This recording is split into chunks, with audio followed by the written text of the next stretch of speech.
Today we're test driving the all-new Ford Maverick, and we're going to do a fuel economy test to see how well it performs. As you can see right now, we have a full tank of fuel. You'll also notice we have our trip meter currently on the screen and it reads 0. We're going to be driving this over the week and see how many kilometers we complete, and after that, we'll head to the gas station to see how much it costs to fill up, so stay tuned.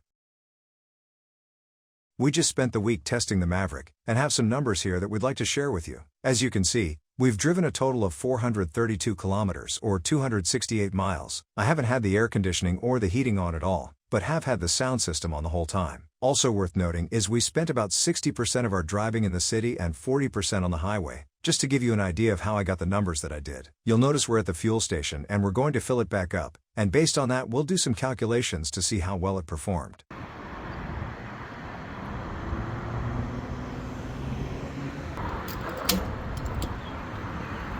As you can see, we spent $64.60 to fill up 41.6 liters of fuel, at a fuel cost of $1.55 per liter. In Detroit, at a fuel cost of $3 per gallon, this works out to $33 US for 11 gallons of fuel.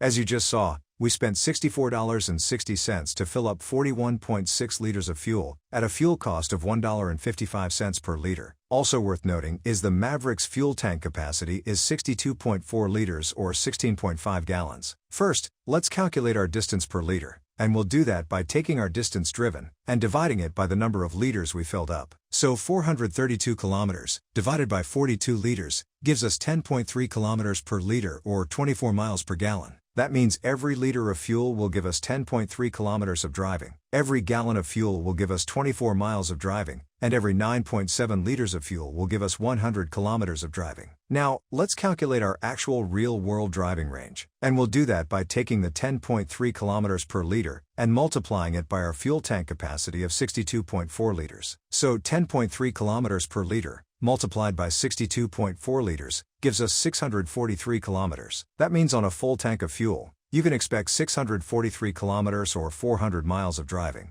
Now, let's calculate our cost per kilometer, and we'll do that by taking the total cost of our fill-up and dividing it by the kilometers that we drove. So, $64.60 divided by 432 kilometers gives us 14.9 cents per kilometer. That means every kilometer costs us 14.9 cents. Now, let's calculate our cost per mile, and we'll do that by taking the total cost of our fill-up and dividing it by the miles that we drove. So, $33 divided by 268 miles gives us 12.3 cents per mile. That means every mile costs us 12.3 cents. Finally, let's calculate our cost of a full tank. First, let's do it for Toronto, Canada, where the fuel price is $1.55 per liter. So $1.55 per liter, multiplied by 62.4 liters, gives us $96.72 Canadian. That means a full tank of fuel, if you were to fill up in Toronto, Canada, would cost you $96.72. Now let's cross the border into Detroit, USA, where the fuel price is $3 per gallon. So $3 per gallon, multiplied by 16.5 gallons, gives us $49.50 US. That means a full tank of fuel, if you were to fill up in Detroit, USA, would cost you $49.50. If you enjoyed this video, be sure to check out our channel for more great fuel economy content. If you're looking for real-world fuel economy figures for other pickup trucks, we have fuel economy reviews on the Toyota Tundra, Chevy Colorado, and GMC Canyon. You can watch those videos on our YouTube channel.